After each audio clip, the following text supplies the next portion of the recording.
Like, comment, and subscribe.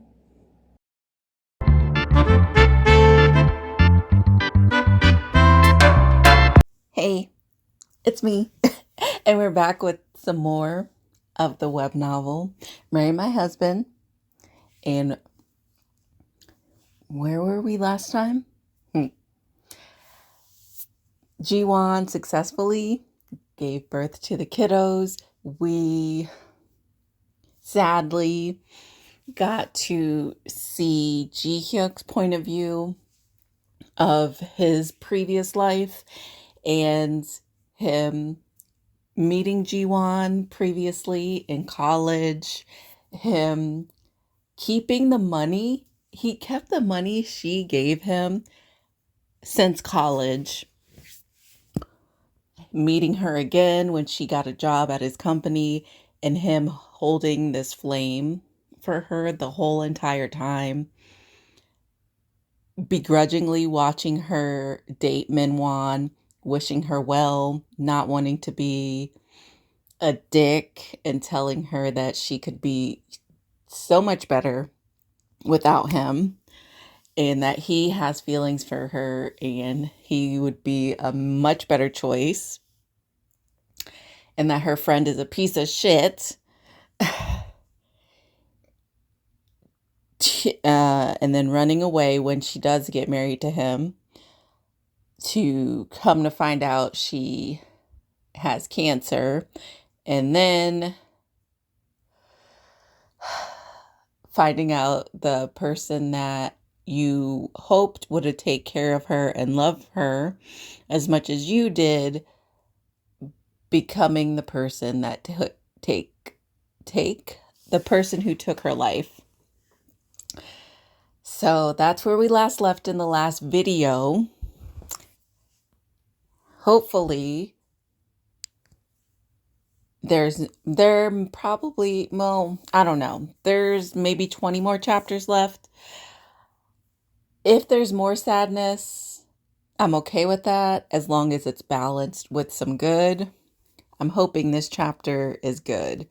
So we're going to be reading chapter 166, Memoirs of a Scrub,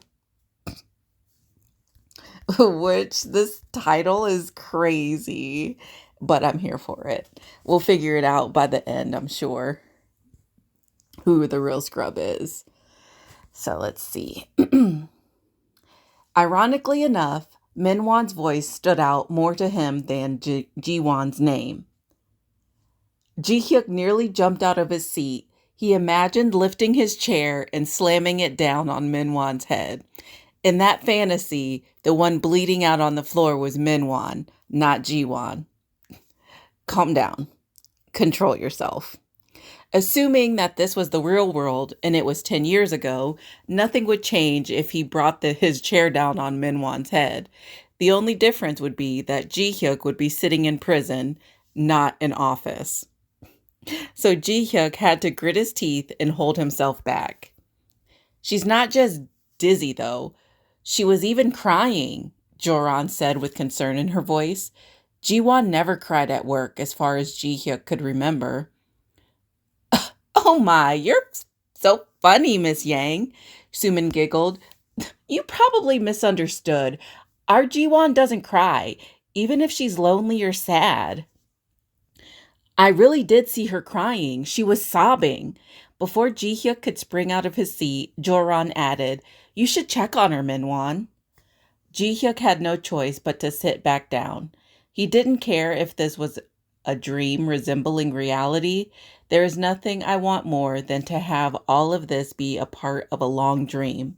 In the past, your body turned cold in my embrace, and your ashes and funeral portrait sat in the corner of the morgue. I will keep you alive, even if it's just a dream. Minwon went into the break room. Ji Hyuk stopped breathing and focused all of his attention on it. He heard an argument coming from inside, and then the doors to the break room burst open. Ah! Sumin let out a small shriek. She ran to Jiwon right after Minwon.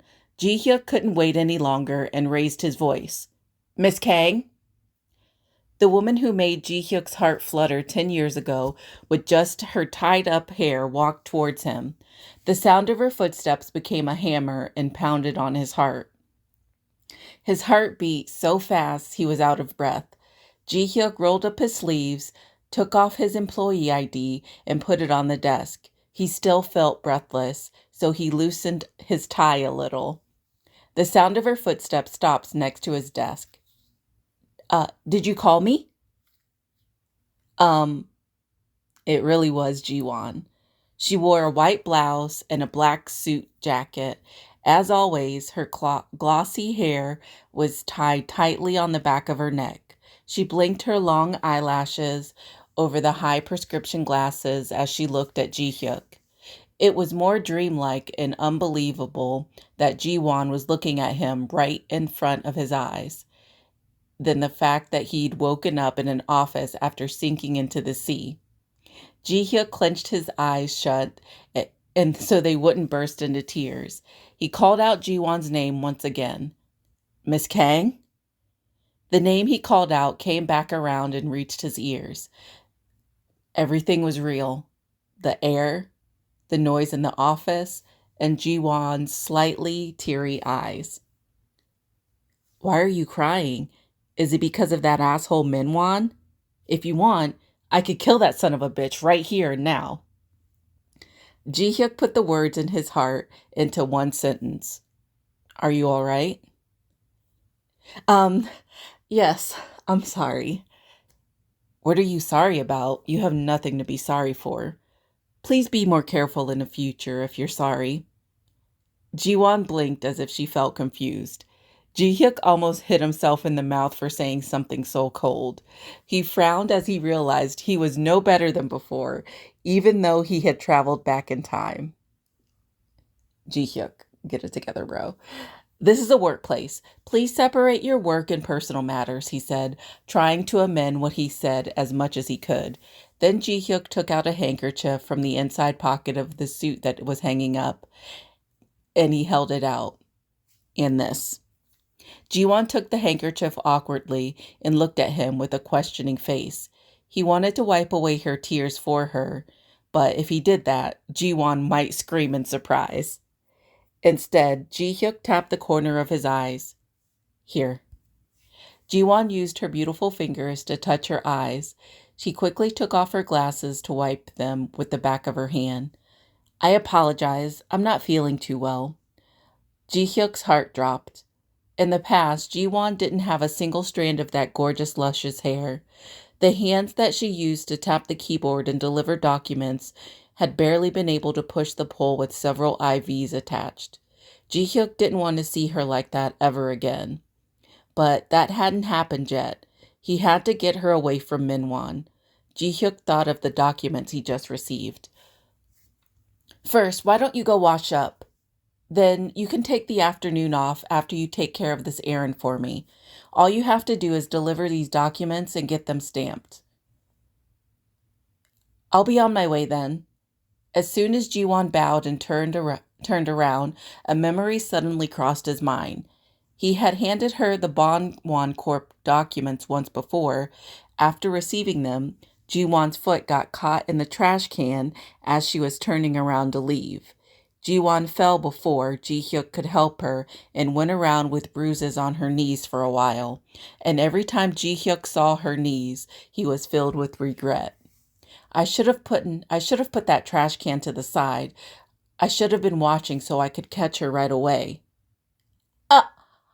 Jiwon wobbled as her foot tripped over the trash can. Ji-hyuk sprung out of his seat and wrapped his arm around Jiwon's waist, pulling her close. Jiwon felt his warm embrace. She wasn't bleeding or turning cold. It was the living, breathing, real Jiwon Kang. He had just saved her. Even though she was supposed to trip, it seemed to Ji-hyuk that it was possible to stop the tragedy that was coming. Mr. Yu? Jiwon's pretty lips called out his name. You seem to be a bit dizzy. Ji-hyuk slowly unwrapped his arms from around her. You should visit the hospital after you deliver the documents, Miss Kang. Please, please go to the hospital. Those were the first and last pleading words Ji-hyuk uselessly said as he hugged Ji-won, who was already dead.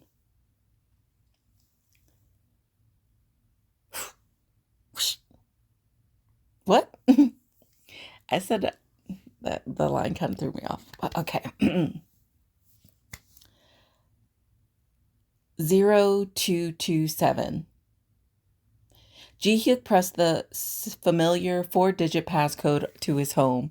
The living room did not look too different from before his death. There were spotless marble floors, tidy curtains, a comfy sofa, a sturdy table, and a spotted cat. Meow? Pang ran over and rubbed his body all over Ji-hyuk's right foot. He made a big fuss by showing his stomach before biting and scratching Ji-hyuk. Pang had never done this in the nearly 20 years they lived together, so Ji-hyuk picked him up, astonished. Pang? Pang used to be fat with bald patches because of his age, but now he was back to a young, nimble cat. It's good to see you. Nyah! Pang gave him a strange cry and snuggled in Ji-hyuk's arms. He probably wanted to be put down. Ji-hyuk gave Pang a snack and headed straight to his dressing room. It had been Ji-hyuk's long-term habit to take off his suit, put it right into the steam closet, and change into a tracksuit. However, the steam closet in question was not there anymore. It's exactly like the past. The steamer had been incredibly useful for someone like him who wore suits 365 days of the year. He felt uncomfortable and disoriented now that something he used to take for granted was gone. Ji-hyuk told himself that he would have it delivered from abroad if he had to, hung his clothes in the corner, and headed to the study. The neatly organized study had way fewer books than in 2019. On the desk he bought with his house and used just until before he died, there were some work documents, a pencil holder, a desk calendar, and the UNK logo. April 10th, 2009. 10 years later on this day, Ji-won died, but not this time. Ji-hyuk used a pen to write a huge X across the date and wrote something next to it. This time, no matter what. I will keep you alive. I won't wish for someone else to make you happy. I will make you happy myself. No matter what. No matter what. All Ji-hyuk had ever done for Ji-won was hold her funeral.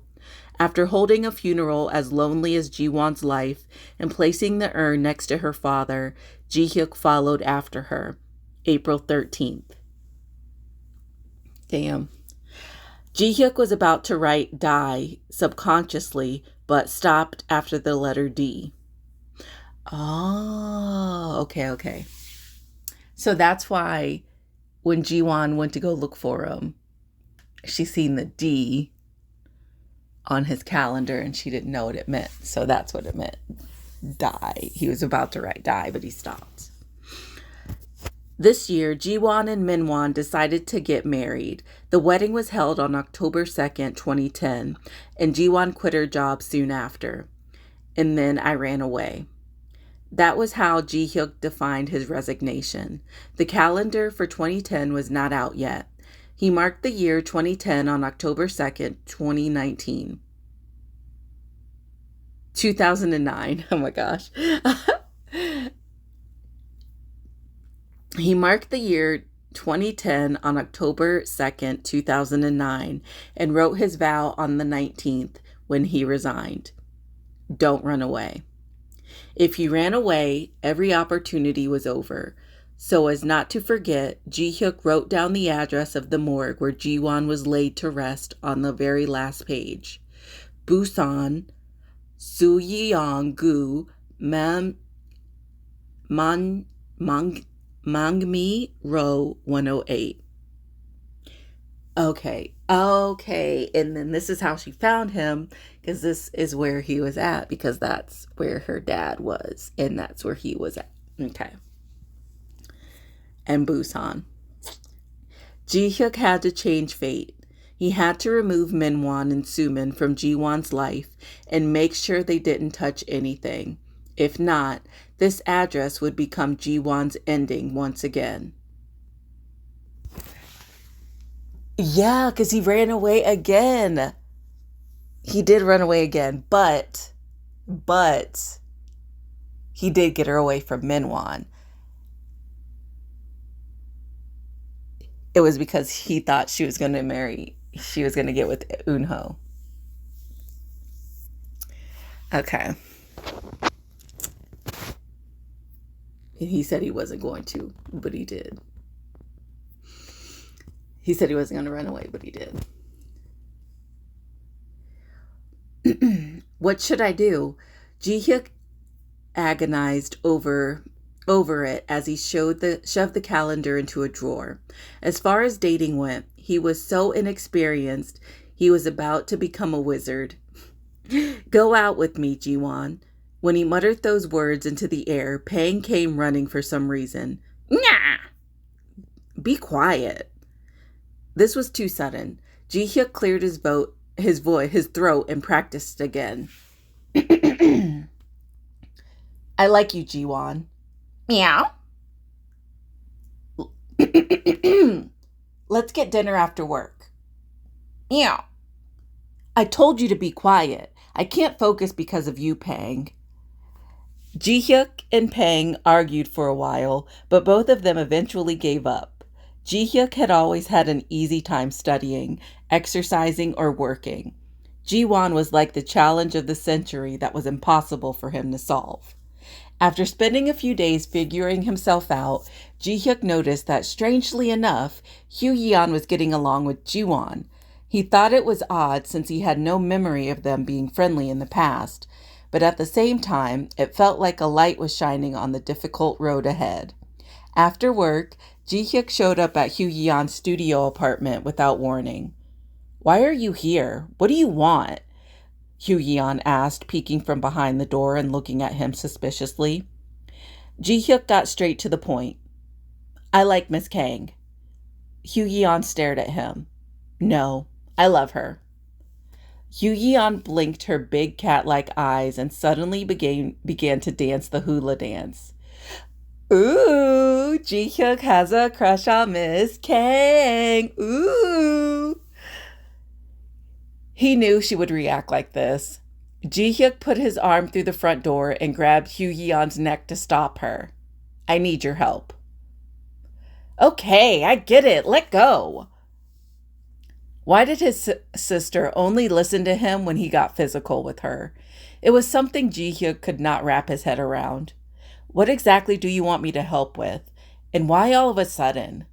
Hugh-yeon asked, grumbling as she rubbed her sore neck. I want to make Miss Kang happy. Why? Did Miss Guardian Angel say she's not happy? I want to make her happy instead of Minwon, now and forever. Are you saying you want to steal your subordinate's girlfriend?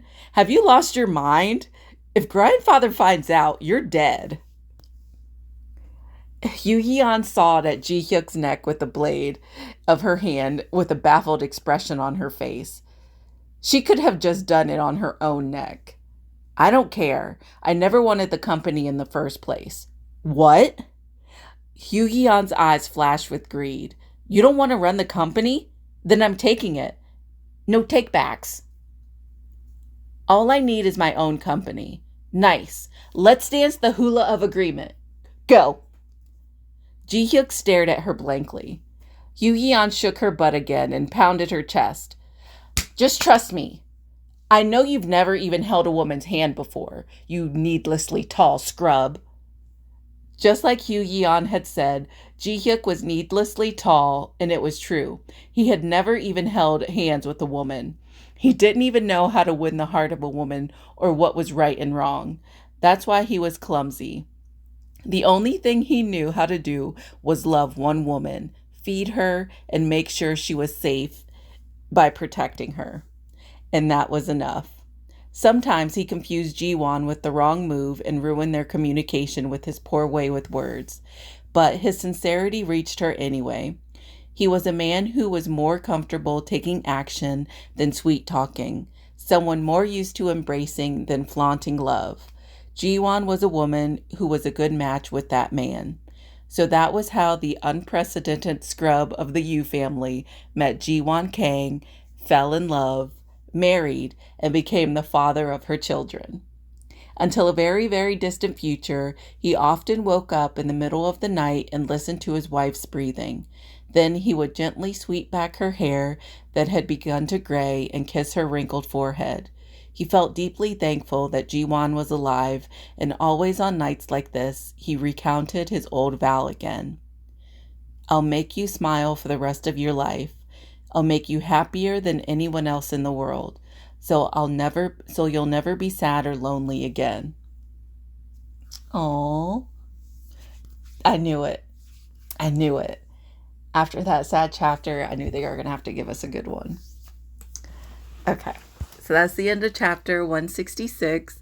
Now we know who the scrub is. Memoirs of a Scrub is Ji-hyuk. Ji-hyuk's scrub. First of all, I love Hugh Yeon.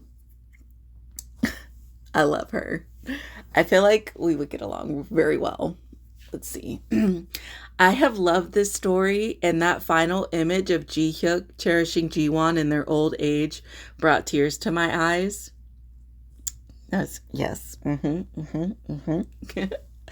Dude is really making me cry just by loving someone in such a genuine way. I'm doing the clap with my fingers. I cannot wait for the K-drama version, and I hope to God they don't skip anything, unlike the webtoon.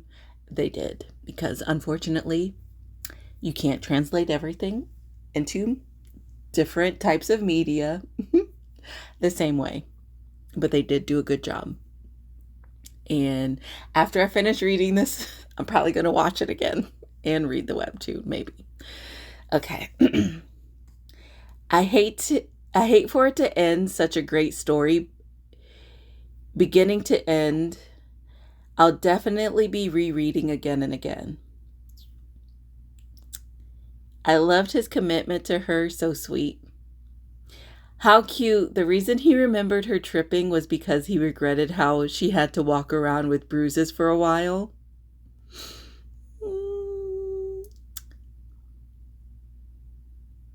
Okay. It was a bad idea reading this in the morning because now I'm crying. This was so beautiful. Everything was beautiful. Okay. That was like basically all the comments. Okay. Just because I like that chapter so much. All right. Okay.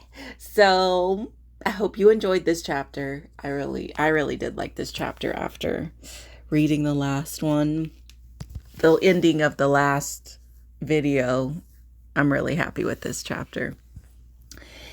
Don't forget to like, comment, and subscribe, because I'm going to say it after every chapter now. And I'll be right back with the next chapter, which is 167. My brother isn't himself.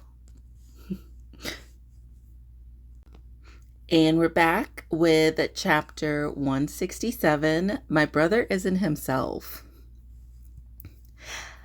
Owl number 1 and owl number 2 were given the names Jiwon Yu and Jiun Yu. Along with the babies, Jiwon safely got out of the hospital and came home. The house they had been away from for nearly 2 months felt both welcoming and unfamiliar. Is this really our house? The spacious front entrance was half occupied by the twin strollers, and the polished marble floor was covered with mats everywhere. The colors were so brilliant, it felt like a character from a kid's cartoon was about to pop out at any moment. Ji-hyuk was short on hands from carrying the basket with the twins' luggage, and Jiwon's luggage. He stopped what he was doing and asked, "You don't like it?" "It's not that I don't like it." The mats she could understand, but what about the various baby products and toys on top of that? And why was there already a slide that the babies couldn't even ride yet? And where was the TV that used to be in the middle of the living room wall? What happened to the TV? I put it in storage. I heard too much screen time is bad for children. Then where am I going to watch my shows? I hung up a small TV in the bedroom. You can watch comfortably from there. Jiwon was quiet. I set up a home theater too. The thought of sitting in a soft bed and watching and singing a singing competition with surround sound seemed like a good idea. Jiwon walked past the living room she didn't recognize and went into the bedroom. On the couple's tea table was a large flower basket and a black shopping bag with the luxury fashion brand's logo. Ji-hyuk spoke proudly before Jiwon could ask. It's a push present, he said. I wanted to give it to you for a while, but I kept missing my chance, so I bought it recently. Ji-hyuk did not explain exactly how long he wanted to give it to her. That wasn't important anyway. A black box was inside the black shopping bag with a white camellia attached to it. When Jiwon opened the box and unwrapped the layers of thin paper. Wow! It was a beige-colored bag with diamond-shaped quilting and a gold chain. Jiwon could say with certainty that no woman in the world would refuse such a gift. Do you like it? Of course I like it. It's so pretty. Try it on. Jiwon hurriedly put on the bag, spinning around a couple of times. Her skirt billowed out a little as she twirled before falling down. Jiwon laughed joyfully, seeming to momentarily forget about the fatigue of childbirth. It was so beautiful to Ji-hyuk that it almost brought tears to his eyes. How do I look, honey? Does it suit me? Jiwon asked Ji-hyuk, who was just standing and staring blankly. Yes. Ji-hyuk reached out his hand and caressed Jiwon's adorable chubby cheek. It suits you more than I thought it would. Ji-hyuk had wanted to give the bag to Jiwon the moment he saw it. It took this long to achieve it, but he was fine with that. Either way, he ended up being able to give her the bag and it suited her so well. Thanks, honey. Jiwon put her hand on Ji-hyuk's waist while still carrying the bag. There was already a heated mood between the couple. They hadn't been by themselves for a long time. Ji-hyuk and Jiwon looked at each other with passion in their eyes when they were about to kiss when a loud cry broke out from the baby's room. Wah! The babies are awake. I'll go check on them. Sit down and get some rest. You're going to have a tough time by yourself. There are 2 of them after all. I studied a lot and even took an infant care class on my own, so don't you worry. You're the best, honey. Ji-hyuk forced Jiwon to sit down and headed to the battlefield alone. He really had studied a lot. He read through more than 10 books on childcare and also participated in parenting classes that Sinu had found somewhere. So to be honest, he was feeling pretty confident. Wah! Wah!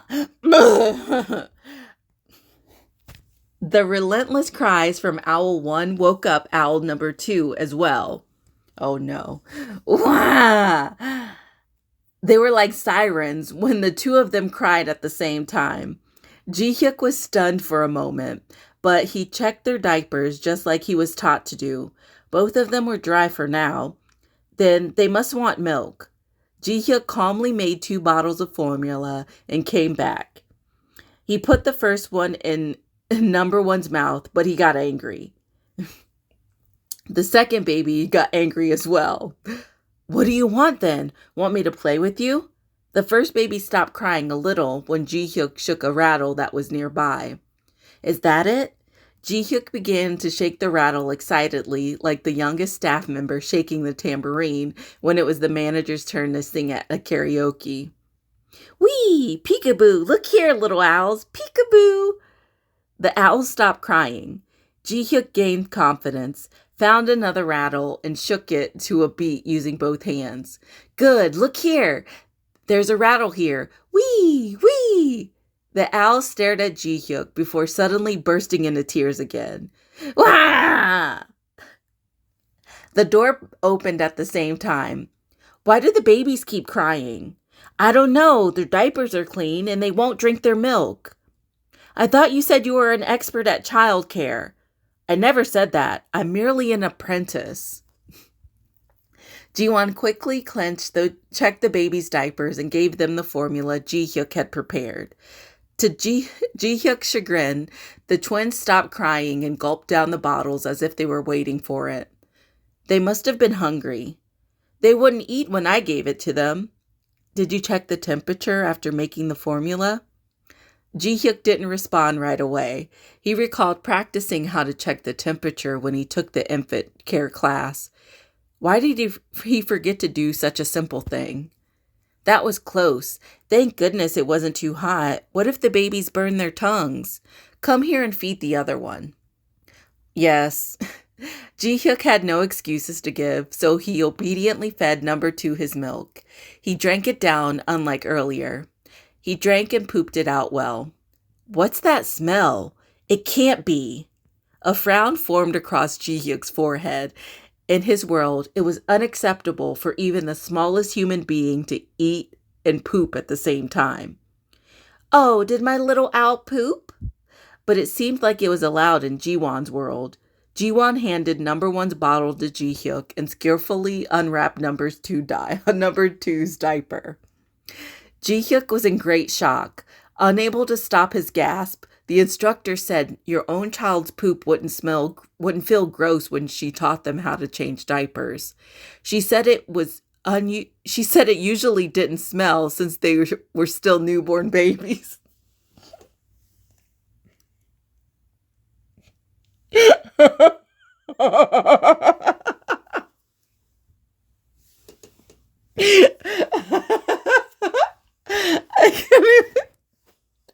I can't even get through that sentence. She said it. She said it usually didn't smell since they're still newborn babies. Newborn babies be having the stankiest shits.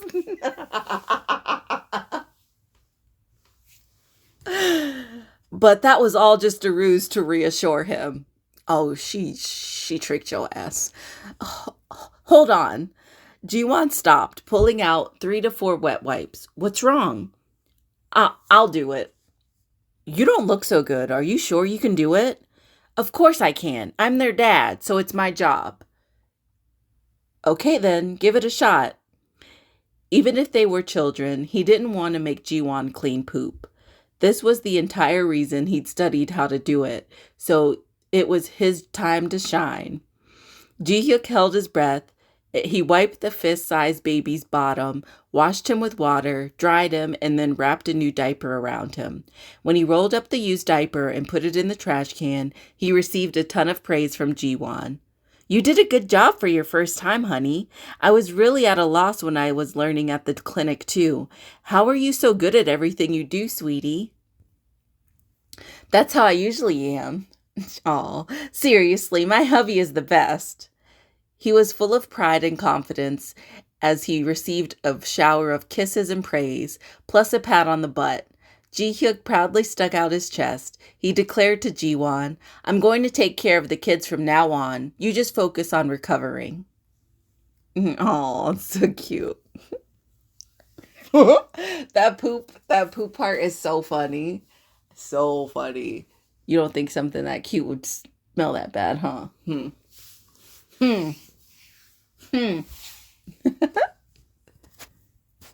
It's just like puppies.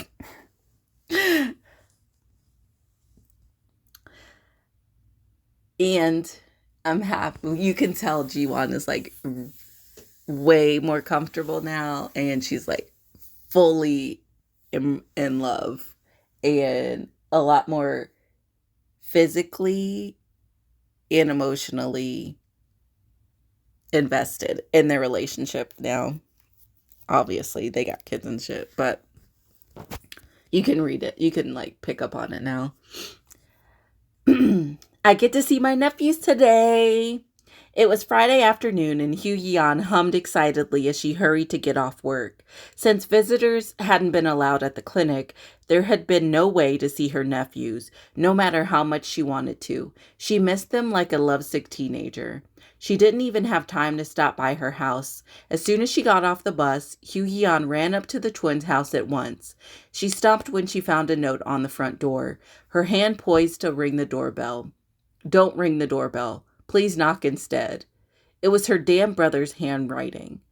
The note seemed desperate for some reason. Hugh Yan quickly pressed the doorbell multiple times in succession. The doorbell flung open before she could finish her assault on the doorbell. "Hugh Yan!" "Ji-hyuk?" Hugh Yan's mouth fell open. "Is that really you?" "Yes, it's me. Hurry up and come inside. The babies almost woke up." Wearing jogging pants and a t-shirt, he was not the neat freak Ji-hyuk who Hugh Yan had known all her life. His hair was disheveled like a bird's nest, and the t-shirt was full of unidentified yellow stains in places. Even his excessively burly muscles seemed to have deflated a little. "Meow?" Even Pang, who trudged out of the room, looked tired and with his sunken eyes. Hugh Yan crouched down and pet Pang, and she asked, "Is that you? Where's my sister-in-law?" "She went to get a massage. Go and wash your hands first," Ji-hyuk said as he quickly dismantled the bottles and washed them. He looked like a person who was under threat to wash everything within 3 minutes. Hugh Yan soon realized it wasn't just a threat. It was reality. Wah! Wah! "They're awake." Ji-hyuk threw off the rubber gloves and strolled into the baby's room. Hugh Yan followed after him, of course. "He peed," Ji-hyuk mumbled after touching the diaper. "You can tell, just like that?" "Of course. Get me a diaper from over there, will you?" "Which one's Ji-won and which one's Ji-un?" "The one in blue is Ji-won, and the one in pink is Ji-un." "Oh." Hugh Yan began clowning around in front of Ji-un and was still crying loudly. "Looky here, Ji-un. It's animal quiz show time." It was the legendary frilled lizard face, the one that could stop even a bawling child. As expected, it was definitely effective. June, who was seeing the frilled lizard for the first time 2 months after his birth, stayed still in surprise. Then he soon began hiccuping. "What's he doing, Ji-hyuk?" "He's hiccuping. Can't you tell?" "Oh my gosh. What kind of adorable hiccup is this?" Hugh Yan clenched her chest from the overwhelming cuteness. June's small, toothless lips, hiccups, chubby cheeks, and tiny baby mittens that barely fit Hugh Yan's fingers were cute as well. Everything about him was cute and adorable. "Good thing you're here. I'm going to take a nap, so look after the babies." "It's only 7 o'clock. You're going to sleep? I want food. I'm hungry." "I have to sleep now while I can, so I can be up later tonight. If you're hungry, just have whatever is in the fridge. Tell my wife to wake me up when she gets here." Ji-hyuk roughly told Hugh Yan how to change the diapers and feed the twins formula. Then he fell asleep in the living room, not in his bedroom. He didn't even change his clothes, and he surprisingly huddled close to Pang. How strange. Is he possessed by a ghost or something? Should I get ready for an exorcism? Hugh Yan fell into deep thought as she observed Ji-hyuk, who had completely changed. The babies, guys, Ji-hyuk into totally different person. And that's the end of chapter 167. Some of the top comments. "I love this story so much. I am so happy for them. Hugh Yan, you naughty. That was not a nice thing to do to your tiny little nephew sleeping inside the house. For the record, breastfed baby poop smells vaguely sweet, but bottle-fed baby poop stinks." Okay. Ji-hyuk raising my already high standards. If my bratty sister had ignored my note about the doorbell when my kid was a newborn, I would have either murdered her or banned her from the house. But I guess taking a nap works while making her care for the babies by herself. That's true. That was fucked up. I'm dying at Ji-hyuk buying that bag for Ji-won. He wanted to get it to for her for so long, and he remembered it from literal years ago in a different lifetime. He treats Ji-won like a queen, and we know this woman deserves it. Stupid fictional characters raising my standards. Not the muscles. Ah, that's fine. I can get him back. I like how she saw it was his handwriting and did it to spite him anyway.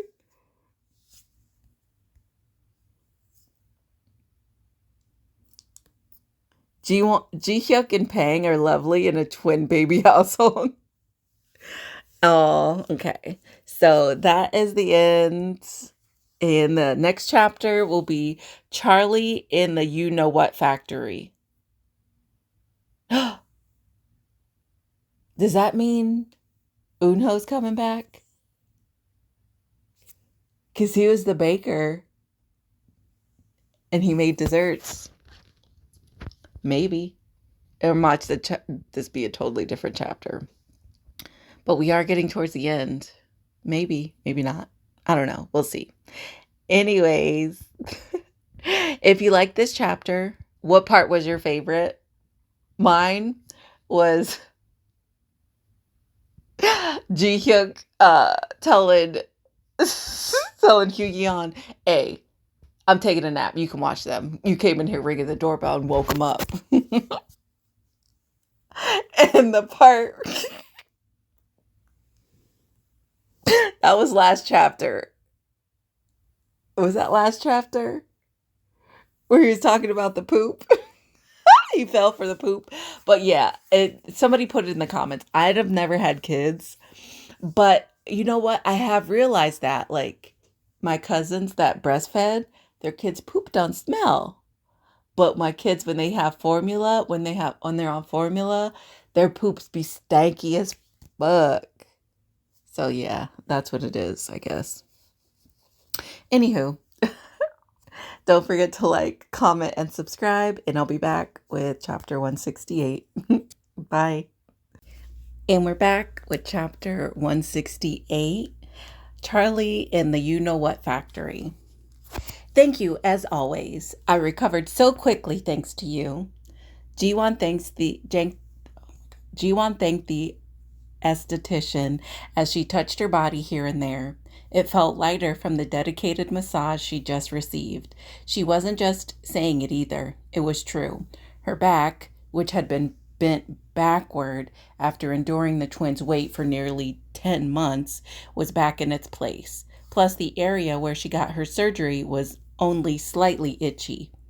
You should stay a while and rest with the warm flower tea. You'll have to look after the babies once you get home, the esthetician suggested to Jiwon. No, it's okay. My husband couldn't sleep last night because they were crying all night, and my sister-in-law is there too. Your sister-in-law? Yes, I should tell her to sleep over since it's the weekend. Thank you for the tea. Jiwon was in a hurry to quickly go and change shifts for the babies. She wanted to chat with Hugyeon as well. She put down the cup of tea she'd barely managed to drink and hurried back home. As soon as she opened the door, Hugyeon and Pang ran outside almost at the same time. Jiwon! Meow! How was the massage? How are you feeling? Hugyeon asked. Really good. Where's Ji-hyuk? He's sleeping. Or he might be passed out. I don't know. He must have been really tired. He hasn't slept for a few days. Ji-hyuk was passed out on the living room couch just as Hugyeon said. Feeling sorry for his spotted t-shirt and his hair that became a bird's nest, Jiwon sat still next to him. Silently, she looked at his sleeping face. Ji-hyuk felt her gaze, even in his sleep, and slowly opened his eyes. His still sleepy eyes stared at Jiwon until he smiled. Beautiful. That's the first greeting you say as soon as you wake up? It's not a greeting. It's my appreciation. Hugyeon collapsed break dancing in pain, but surprisingly enough, no one paid any attention to her. "You're beautiful as well, honey," Jiwon said. "Can't you call me handsome instead? How about we compromise with cute?" "Cute it is. Done." Jiwon pinched and slightly tugged on Ji-hyuk's smiling cheek. This must be the most cringy hell on this planet. Hugh-yeon pulled her hair and groaned as she crawled on the colorful floor mat. "Please stop." "Nyah." Pang came over to Hugh-yeon and licked her as if he was grooming her. She wished the twins could cry at times like these, but they'd already bawled earlier, drank milk, changed diapers, and were now in a deep sleep with no signs of waking. "Go inside and get some sleep. Your handsome face is looking thin," Jiwon said. "Ugh! As long as I look good to you, I don't care if my face is all bones." "Ugh, just kill me." "I feel worse because of your good looks. Come on, get up. If you're going to take a nap, do it on the bed so you feel more rested. I'll make dinner." "I'm fine. You must be tired too." "I want to cook dinner tonight since Hugh-yeon's here and all. I'll wake you up when it's ready, so go. Your cooking isn't that good any. Do you want a good scolding?" Ji-hyuk shut his mouth. "Go inside, Ji-hyuk, please, and don't come out until I tell you to." Hugh-yeon's hell was finally over when Ji-hyuk trudged inside the bedroom. Still, the aftermath was severe. Hugh-yeon was still lying down like a fallen leaf as Pang comforted her. And she was able to open her eyes when Jiwon said something exciting. "You didn't have dinner yet, right? How about stir-fried pork?" Hugh-yeon got back up like a roly-poly doll. "Seriously? You're asking me if I want stir-fried pork?" "No, I was asking how much you're going to eat." "You scared me." Hugh-yeon swept her hand across her chest and spread out her fingers. "2 portions. Just the thought of stir-fried pork is enough to make my heart beat." "Sounds reasonable enough." Jiwon quickly changed her clothes and lent some comfortable ones to Hugh-yeon. She left Hugh-yeon in charge of cutting the onions since she insisted on helping her. "We can just order in. Isn't it kind of troublesome?" Hugh-yeon asked as she clumsily peeled the onions. She had just started out, already her eyes were red. "It's for you and Ji-hyuk, so it's not troublesome at all. I don't want to feed you delivery food when you live on your own." "Aw, you're so sweet." Hugh-yeon chopped the onions as tears rolled down her face. Cooking was one of the things Jiwon was not confident about. The act of making food was just labor for her. And after the ancestral ceremonies during the holidays, she didn't even want to smell oil for a while. So it was only natural that her skills didn't get any better since she was always forced to cook. However, now Jiwon's cooking skills had improved so much that people said her cooking was quite delicious. It fell short of Ji-hyuk's cooking, which came with perfect plating as well, but that was okay. It was all because she now knew the joy of cooking and feeding food to loved ones. So for Jiwon, who had just started to appreciate cooking, Hugh-yeon's onions were like a natural disaster. "All done."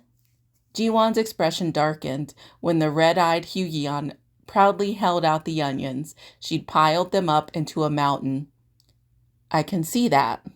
Hugh-yeon really did chop all the onions, the entire sack Jiwon had bought yesterday and put in the pantry. "I chopped one, but it wasn't enough. Onions are just as important as the pork. They shrivel up when they're stir-fried, so we need to use all of these."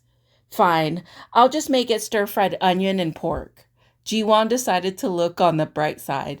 There was no point in lamenting about already chopped onions. "I just need to fry this, so you can take the side dishes out. So can you take the side dishes out of the fridge? For the stew, let's make a simple egg stew." "Egg stew is perfect for stir-fried pork." Delighted, Hugh-yeon took the containers with the side dishes from the fridge and moved them to the small plates. Her eyes shone at the various side dishes that were a luxury for someone living by herself. "Oh my gosh, how do you two make all these? Ji-hyuk didn't look like he was in any condition to cook." "Our housekeeper makes them for us twice a week. I tried to cook them myself, but they didn't turn out very well. It's better for me to spend time looking after the babies." My mom always used to say, just breathing is a talent in itself. She said, everyone has a talent, so don't waste time struggling with something. Earn money from what you're good at and use it to solve the things you suck at. Jerome is a wise, as always. Jiwan was moved by Mrs. Cha's philosophy that spoke the truth of life. It does. That is very, very true. I think my talents lie in working at an office. No matter how hard I try, this is as good as my cooking gets. Ji-hyuk is better with the babies, too. The office is in chaos right now. Everyone is feeling just how much work you used to do for us. Really? You can tell? During the first few days of your maternity leave, the office nearly came to a halt. The company needed Jiwon. When she thought about that, Jiwon was saddened by the stir-fried onion and pork. She felt much better. I'll be back soon. Tell everyone not to forget about me until then. Hugyeon started dancing with joy. Yay, she's coming back soon. She stopped when she almost dropped the side dishes. Hugyeon was really happy to be with her family like this. She usually had dinner by herself every night. Tonight, she had her adorable nephews, her sister-in-law, and the fuzzy Pang. Hugyeon closed the containers and put them in the fridge one by one. Then she had a sudden thought that she would feel lonely when she returned home. Is it nice being married compared to when you lived alone? If you could get down to the nitty-gritty of it, there are pros and cons, but overall, I'm much happier now. It feels like I'm dealing with a company that often delays the delivery date a day or two, but guarantees high quality no matter what. I think I get it. Hugyeon nodded at the explanation. It was tailor-made for the office workers. It was tailor-made for office workers. Hugyeon didn't really want to get married. She was just curious what it would be like to live like this, with a man who cooked well and had pretty hands along with a soft voice. That jerk hadn't even called her once after getting on a plane and leaving. She was worried that jerk might have been kidnapped by a chocolate factory. It's ready. Can you go and wake Ji-hyuk up? We should eat quickly before the babies wake up. Jiwon asked as she sprinkled sesame seeds on the steaming onions. Yes, sir. I'll be back in 1 second. Hugyeon joyfully ran over to the bedroom to accomplish her mission and wake her brother up. The smell of meat pushed that jerk trapped in a chocolate factory to the back of her mind. I think we all know who that jerk is. I'm home. Hugyeon's nephews were adorable, super adorable. They were so cute they even thought they cried and that even though they cried and cried, her fatigue melted away with just one heart-wrenching smile. But they were exhausting. When one went to sleep, the other one woke up. When one was finally soothed, the other one started crying. When one was carried on their backs, the other one had to be carried in their arms. Hugyeon, who was initially overjoyed when Jiwon asked her to sleep over, returned home with a haggard face. She fell face first onto her bed. Ugh, that was exhausting. I'm dying over here. After one night, Hugyeon now understood why her darn brother looked like that. Even though the guest room was far from the baby's room, she hadn't been able to sleep. It was only natural that no matter how healthy a person was, after spending months of nights like that, they would be drained. She started to feel bad that she hammered the doorbell on her way inside the house. I'm happy she feels bad about that. Hugyeon rolled around on her small bed and hugged a yellow electric mouse doll. Still, they looked happy. That darn brother of hers truly made Miss Guardian Angel happy, just like he said he would when he said that to her on the first time. And he was happier now too. The twins, despite taking turns crying, and even Pang with his dark circles, all looked happy right now. It was a happy, cringy hell. Hugyeon, who gave the twins' house a new name, picked up her phone to order some chicken while she was at it. Her phone rang at the exact moment her caller ID lit up. Charlie. Huh? Hugyeon looked at her phone screen with wide eyes. There was no way this number was calling her. It had been over a year since the number had been disconnected or was no longer in service. She checked yesterday as well. Hello? A smooth, low voice came over when she answered, Hugh. Suddenly, her heart started beating fast. The fatigue from last night and the thought of the chicken that she hadn't ordered yet disappeared. Eunho? How have you been? It really was Eunho. The Eunho she'd figured had drowned in a river of chocolate at the chocolate factory since she'd lost contact with him over a year ago. What the heck? How did you call me? Your phone was dead up until yesterday. You called me yesterday? Not just then. I called you the day before that, and the one before that, last week, the week before that, and last month too. So why did you suddenly appear out of nowhere and call me? Eunho gently laughed. I just got back. I'm at Incheon Airport right now. Oh my gosh. Hugh covered her mouth with her hand. Is he implying that he called me right when he got off the plane at Incheon? You sly fox. I'm going to turn you into a scarf and wrap you around my neck. Stay right there. Don't move. Why do you think I called you as soon as I got off the plane? Eunho asked playfully. Because you bought 2,000 of Switzerland's best chocolates to give to me? You bet. She heard the noise of the busy airport coming from behind his soft voice. Hugh smacked her heart. It was beating uncontrollably like it had the moment the plane had taken off.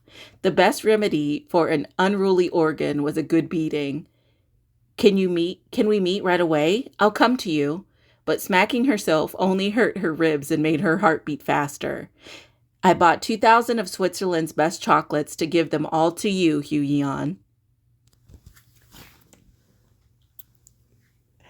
To give them all to her? Just to her? Oh, shit. Okay. So that's the end of chapter 168. Some of the comments.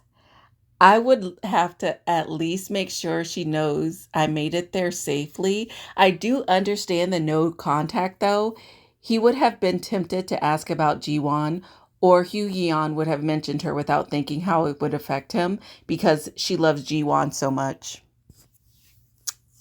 Yeah, I get it, Pauline. Right? You would want to know if he got there okay. Okay. I can't think of a better chapter ending. That was wonderful. That was a good ending. Earn money for what you're good at. You earn money for what you're good at and use it to solve the things you suck at. Right? Those are very wise words. Very, very wise words. Yes, yes, yes. Hugh and Eunho deserve happiness too. Finally. Yes, time for Hugh to catch her man. You deserve all the love in the world, my queen.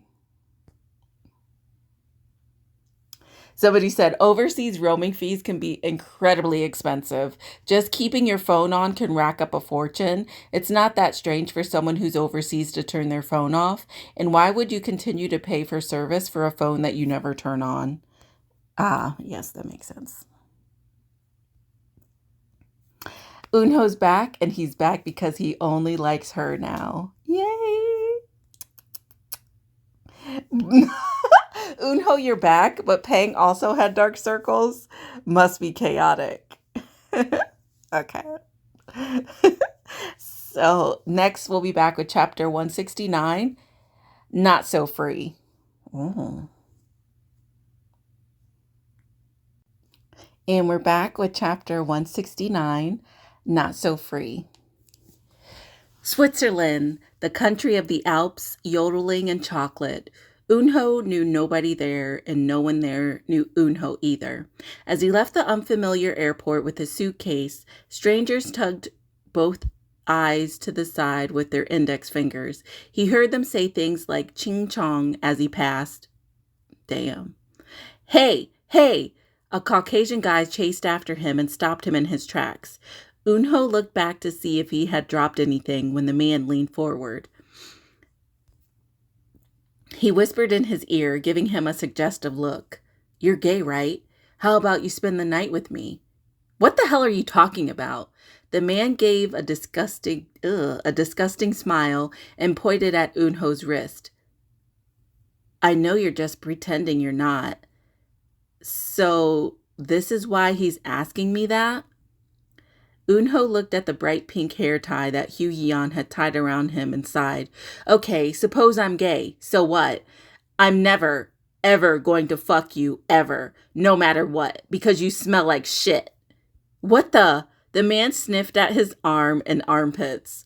Eunho took that opportunity to quickly get out of there. He quickly got into an airport taxi.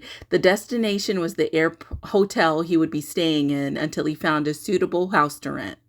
The hotel must not have been a place for foreigners from the small country of South Korea to stay alone, at least from the Swiss people's perspective. Can you speak French? The staff at reception asked, looking Eunho up and down. They didn't even greet him. Instead, they immediately asked a Korean person at an international hotel if he spoke French and not even English. Eunho suddenly remembered what Hugh Yeon said before he left as she ate his dessert for the last time.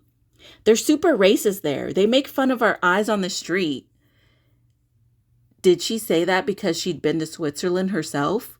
Eunho suddenly found himself curious. He put the question under the list of things he wanted to ask the next time he saw Hugh Yeon. It's going to be lonely. She said that too. Did he look lonely to her? Had the girl who always smiled and ate everything delicious in sight felt loneliness? Had she felt it as though she were the only one left in the world among so many people? When the employee who asked the first question didn't receive an answer, he started talking in French to the other staffer next to him. Is he Chinese? Asians never have money to pay for a suite room. Tell him the suite rooms are all booked, the other said. There are 2 left, and the rooms below are fully booked. What I'm saying is, get this arrogant Asian guy out of here. He's going to see the price at the bar and order a bottle of water. Had Hugh Yeon also heard something like this to her face? Was this why she knew what would happen so well? Eunho's calm mood suddenly turned upside down as he thought about that. Check in, please. I made a reservation on your website, he said. The first staffer didn't even look at the passport Eunho handed over and returned it. Sorry, mister. The suites are all fully booked. I already paid for the accommodation. I'm afraid the reservation was canceled because you didn't arrive on time, mister, the staffer said this like it was a shame, but there was an annoyed tone in his expression and voice. Didn't you just say there were 2 suite rooms left? Eunho asked in French. The staff flinched and looked at him. Eunho continued. You said there were 2 suites and the ones below them are fully booked. I can't understand your French because of your accent, so could you please call the manager? Calm down, mister. Call the manager, please, or else I'll tell the reporters about the racist behavior at this world-famous hotel and the request an official apology from the Swiss government.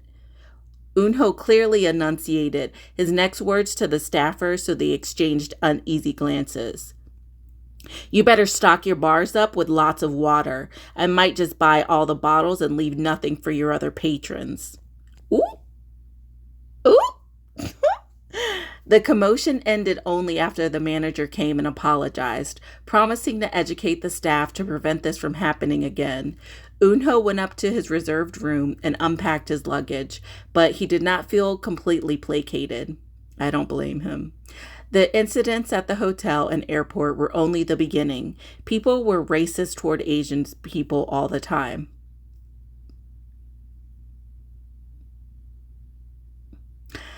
Eunho thought of Hugh Yeon every time it happened to him.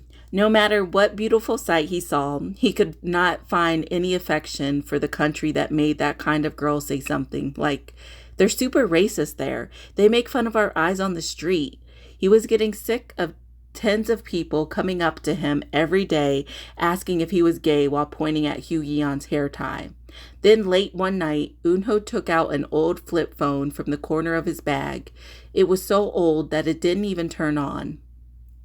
He had not touched it once since arriving there.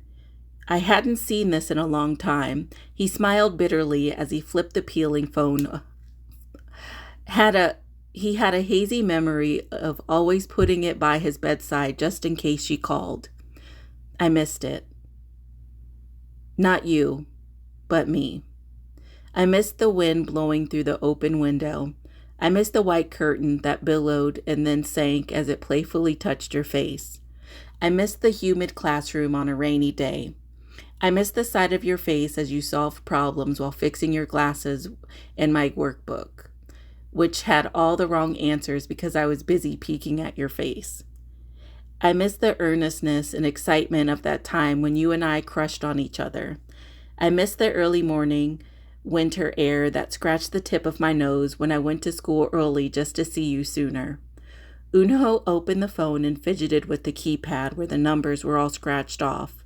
His face on the black screen had completely grown out of its boyhood long ago. The girl he loved now remained a pretty memory of that time. Goodbye. The phone broke in half with a bittersweet goodbye as he threw the broken cell phone away. Then there was the hair tie on Unho's wrist, which was worn out and nearly broken too because he wore it all the time, even though he was mistaken constantly as gay. If only the worn-out hair tie wasn't about to break, he might have stayed longer overseas, if it weren't for the request of the person who had put their hair tie around his wrist in the first place, to be exact. Come back before this breaks. Promise? During the 12-hour flight, his calm mind gradually swelled up. His rising heart seemed to float around the plane like a balloon. His excitement reached its peak when he breathed in the Korean air he had missed at the bustling Incheon airport. Then he took out his cell phone. Not just then. I called you the day before that, last week, the week before that, and last month too. So why did you suddenly appear out of nowhere and call me? Hugh Yeon, who had said goodbye at the airport with just a hair tie to remember her, still made Unho laugh. He had one suitcase when he left, but now he had two as he came back. One was for his belongings, and the other was for gifts he'd bought and collected little by little in Switzerland. Unho took them and got in a taxi. Is this the power of letting go? He looked at the view outside, which was just like it had been when he left, but for some reason, it felt quite different now. We're here. The taxi drove for a long time and eventually arrived at Unho's destination. How long has she been waiting? An uncommonly tall woman with long arms and legs ran towards Unho with her long straight hair flowing in the wind. Unho! At least 30 people passing by learned the name Unho just now. Welcome back to Korea and to a happy Hugh Yeon. Hugh Yeon ran over at the speed of light, grabbing Unho by the collar with all her might. So tell me, why did you come to see me as soon as you arrive back in Korea? If it's not because of what I think it is, I'm going to coat you in chocolate and hang you up at the factory. That sounds too sweet to be a threat.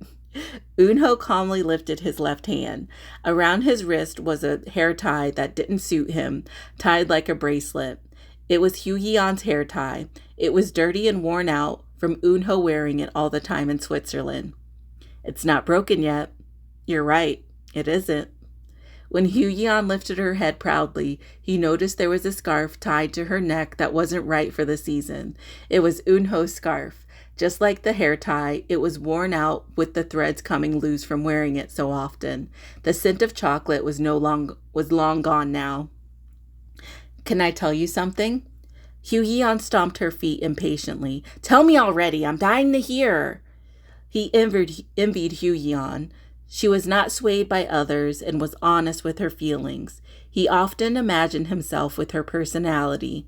If he had been more like her, maybe he wouldn't have missed out on his first love because of some fake letters and later regret it. But it was because he loved like that and regretted it that he could love again. And this time he was confident he would love better. Take this. Unho held out one of the two suitcases to Hugh Yeon. Every time I saw something nice, beautiful, or delicious, I thought of you.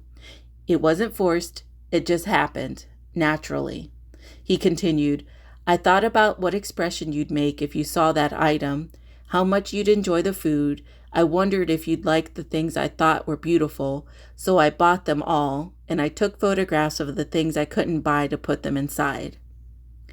All of this is mine? Just for me? Hugh Yeon asked. Even if someone came and asked for them, you'd say screw you because they were for me? He wouldn't say that exactly, but he decided to leave that detail out. Eunho smiled as he nodded. So today, it's your turn to give me an answer. Can I? Before he could get his words out, Hugh-yeon's face lit up with a rosy smile.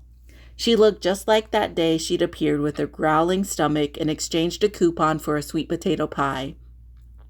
Eunho thought it was a good thing he gave her a pie that day. Can I make desserts that are only for you? Hugh-yeon stared at him, blinking her long, big eyes without double eyelids. Am I about to be dumped? Did she meet a great guy during the time I was away? I wonder why I'm always being rejected. It was when Eunho was so nervous that he bit his dry lips. Of course! Hugh-yeon shouted loudly. She grabbed Eunho's hands to put them on her cheeks. You better make them for me every day, until the day I die. Now, you'll never be free of me. You hear that? You're not free. That's the end of chapter 169.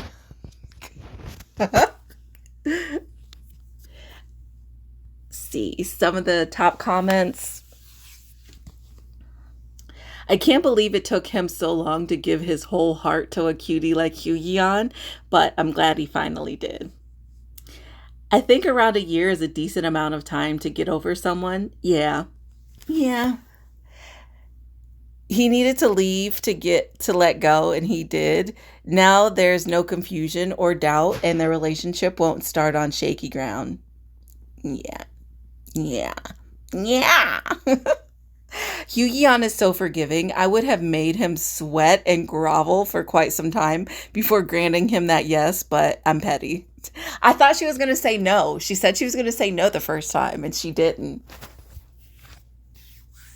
Shocking. So cute. He shouldn't have left her anyway. He should have. He should have. Okay. Making desserts for life, Eunho Bake. Are they really that racist in Switzerland? I mean, they might be. I don't know. They're racist everywhere else as a black person. As a black person, there's plenty of evidence that there's racism everywhere. So Eunho spent a whole chapter in Switzerland, and all we, the readers, got to hear about was racism and ridiculous homosexual stereotyping. I appreciate the flip from missing Jiwon to missing Hugh-yeon, but didn't Eunho go there to learn some mad baking skills or something? I wish the author could have at least mentioned his training.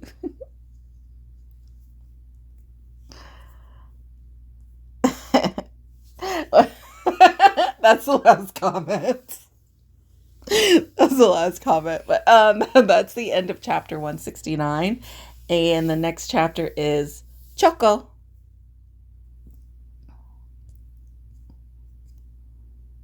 And we're back with episode 170.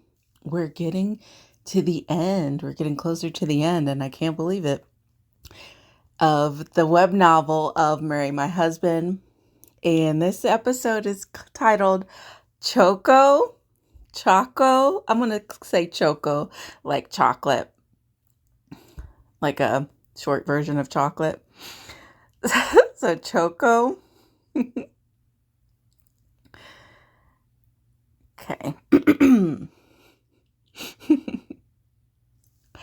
Hugh-yeon was truly happy. She felt like she was flying in the air, even at work. A song came out of her without thinking about it. And Jung-uk's head looked like a full moon that might grant a wish. She hummed, bobbing her head as she started to sing. We both desire the same thing, and I vow on our clasped hands. Hey, you can do it. That's right, you can do it. Woo! Summon up your courage. Yeah, summon up your courage. Pikachu, Pikachu. The theme song for the cute electric mouse was perfect. Hugh-yeon shared a cheerful high five with Joran, who had willingly added her voice to the chorus. That was perfect, Miss Yang. I probably said that wrong because I can't even remember the last time I watched Pokemon. Good job. Joran was satisfied as she sat down with a cup of tea. You're in a good mood lately. Did something happen? Something good, you say? Oh my gosh, what do you mean? Geez, Miss Yang. Joran raised an eyebrow as Hu Yan twisted her entire body like a swirly ice cream. Clearly, she had some good news. She obviously hoped that someone would question her enthusiastically about it. Joran poked Hu Yan's side so as not to disappoint her. Come on now, you can tell me. Oh my gosh, Miss Yang! Hu Yan flapped like a mullet that bounced out of the water and smacked Joran lightly. Well, she may have thought she was smacking lightly, but Joran could have reported it as an assault. I got it. You're going to start dating? Oh my gosh, yes! She was about to ask if Hu Yan was going to go eat the salmon and raw beef she'd mentioned a few days ago. Joran quickly changed her words as she rubbed at her sore shoulder. Dating? Yes, that's it, dating.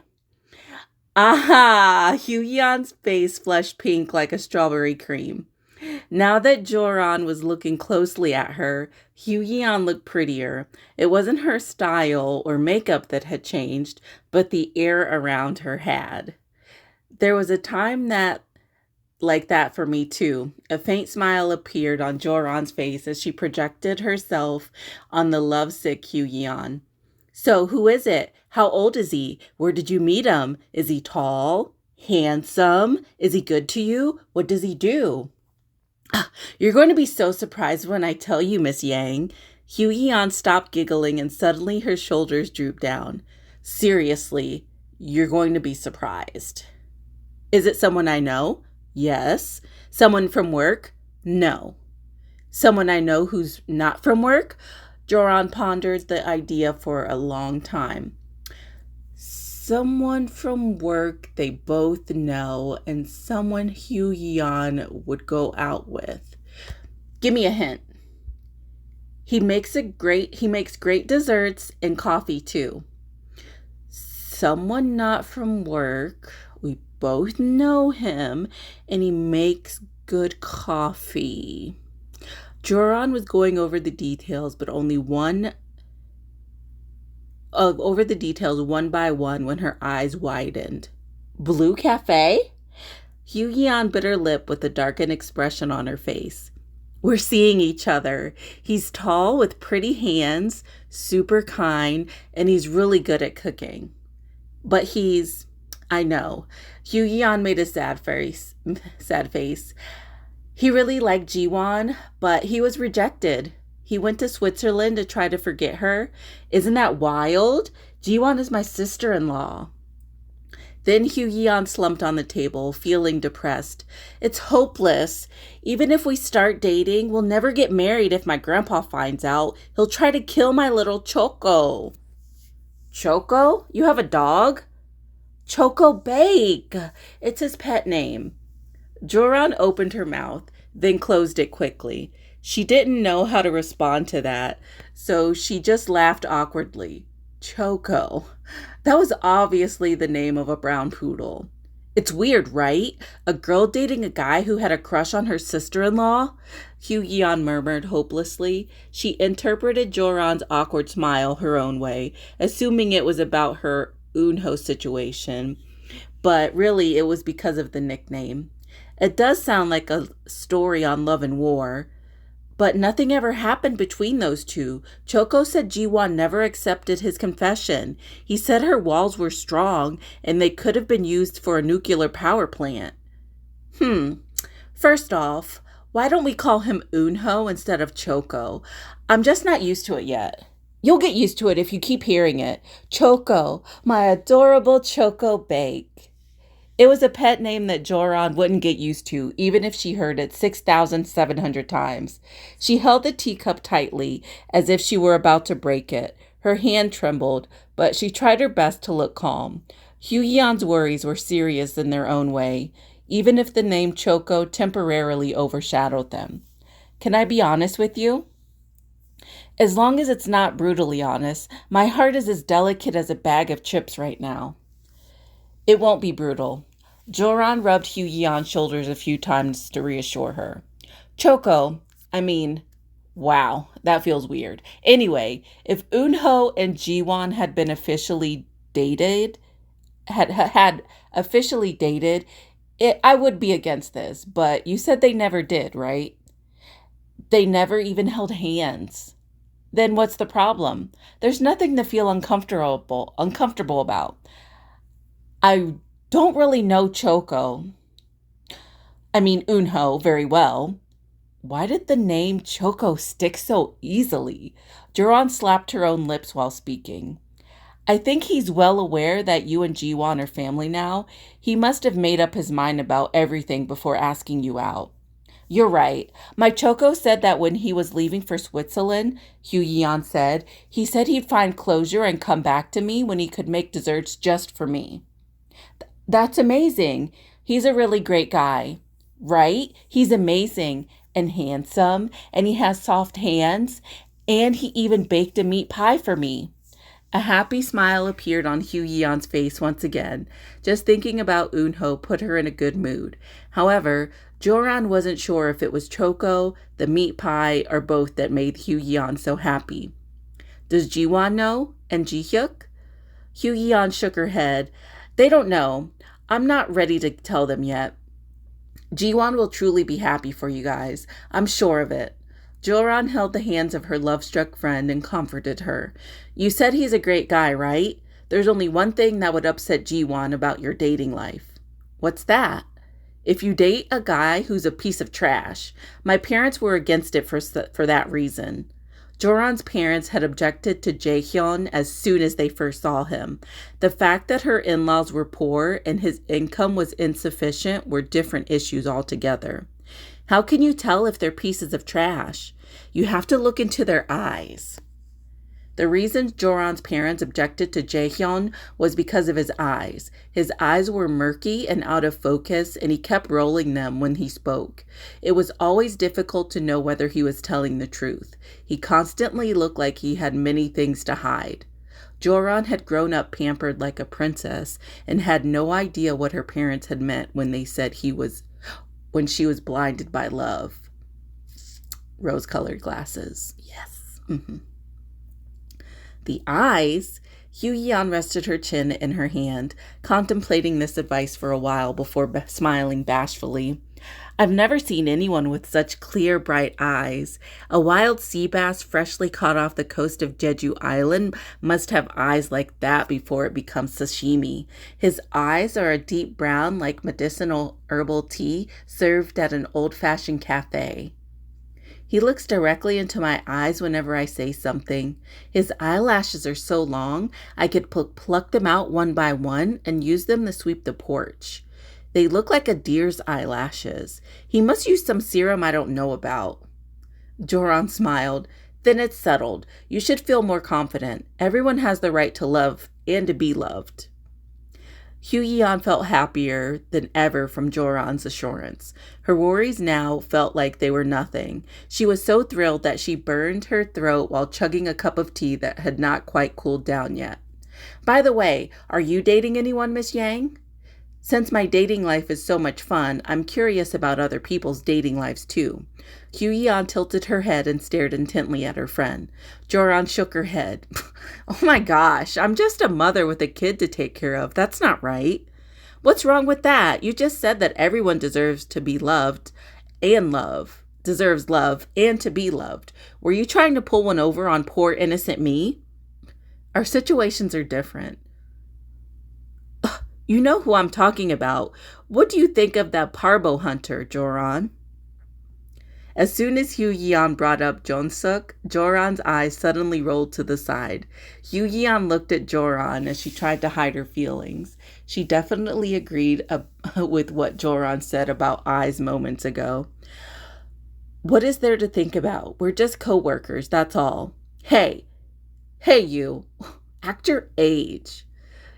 Hugh-Yeon lowered her voice like a thug from a movie. Moms can dream of romance too. If you keep trying to pull one over on me, I'm going to keep talking like a gangster. My love has all gone to Yongji, so there's nothing left. Joran rolled her finger and thumb and gave Hugh-Yan a light flick on her forehead. Ouch! Why'd you hit me? This is office violence. You look like you were dreaming, so I wanted to wake you up. No! I have a lump on my forehead now. Let's go. You don't have to work overtime, do you? Joran got up first, turned around, and opened the door of the break room. Someone came inside at the same time, and Joran's forehead hit the person's shoulder. Ow! Sorry, are you okay? Jung-suk was more surprised than Joran, but he recovered quickly, looking worriedly at her forehead. I'm fine, Joran said, shaking her head. Then she quickly went back to her seat. Hugh-Yan crossed her arms, watching them closely. Jung-suk was still looking at Joran's back with concern in his eyes. After a moment, he came inside the break room and flinched when he saw Hugh-Yan. What's wrong? Me? What about me, Mr. Lee? Hugh-Yan's eyes narrowed with suspicion. You keep looking at me weird. Why are you doing that with your eyes? I have thin eyes, so I get that a lot. Hugh-Yan approached him quickly and began to openly observe Jung-suk's eyes. Dark brown, no double eyelids, and the boundary between black and white is clear. That means intelligent by nature, but the veins in the eyes are dark, like an office worker who looks at the monitor for a long time. Why are you reading my eyes all of a sudden? If you're bored, go check on the progress of the ads we'll be launching with the webtoons and report back to me. Progress on the webtoon ads, got it. But you know, Mr. Lee, Hugh-Yan beamed and whispered to Jung-suk, I'm just asking out of curiosity. Do you have a girlfriend? Let's keep the conversations professional while we're at work. So, you do? You don't? Do you like someone then? There's someone I really like, he said, but it's not you, so forget about it. What? Hugh-Yan's face crumpled up due to the horrific misunderstanding. How can you say such a ridiculously absurd thing like that? That's the most offensive thing I've heard since I joined this company. Never mind then, Jung-suk answered carelessly. He poured hot water into a mug with a peppermint tea bag. It was the same tea bag that was always in Joran's desk drawer too. And that's the end of chapter 170. Oh, I think we're about to get our next love connection. Maybe Joran will loosen up and actually give our boy a chance. He seems to have cooled off. He's not foot on the gas, especially when she's still in the midst of her divorce. He was coming on a little strong. Okay, so some of the comments. Joran is still young, but acts like she's too old for love. She does. She did just get out of a divorce though, but she does act like she's like 80 when it comes to like dating again. But I can understand, especially with how rough her divorce was. Mothers deserve to be loved just as much as young single women do. I feel like they need it even more to help them relax and care for their children easier. Let's see. My favorite part of this whole chapter was the nicknames. Not gonna lie, Parbo Hunter had me rolling. Jung-suk is kind of a jerk sometimes. He's just very straightforward. I like how Jung-suk doesn't get intimidated by the chairman's granddaughter. Ah, yes. 2 couples made, 1 to go. Here comes our matchmaker. I hope Joran and Hugh-Yan solve each other's problems and live happily.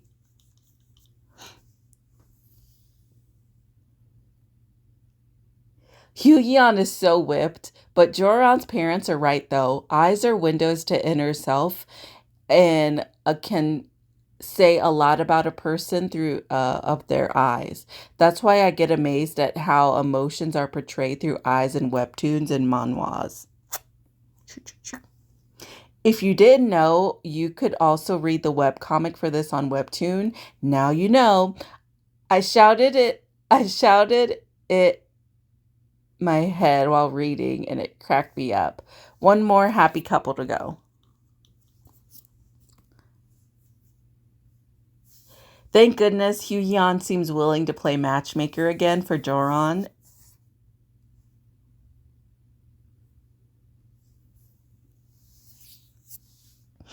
The webtoon plug, top notch.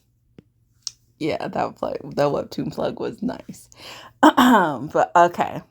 So that's the end of chapter 170. That's the end of this video. I don't have too much to say because the chapters are like all ending really well, other than I'm loving all the happy couples. We got two happy couples right now. Jiwon and Jihyuk. Lovely, like they're finally they're getting sorry, I'm like tongue-tied right now. They're getting comfortable with parenthood. Their relationship's going really well. Jihyuk is looking a little rough, but he seems to be handling it well. Hugh Yeon got her man back, and they seem to be doing good as well. Now we just need Joran to slowly bring her walls down as well, and maybe give our boy a chance. Parvo Hunter. But if you like the video, don't forget to like, comment, and subscribe. Be sure to check out my other YouTube channel, AMC Me Games 2, and my Twitch channel, which is just AMC Me. I stream on both. When I do stream on Twitch, and I do post just video game content on my gaming YouTube channel that's not on my Twitch channel. So thank you so much. I hope you have a great morning, afternoon, or evening, whatever time it is that you're listening. And I will talk to you in the next video. Bye.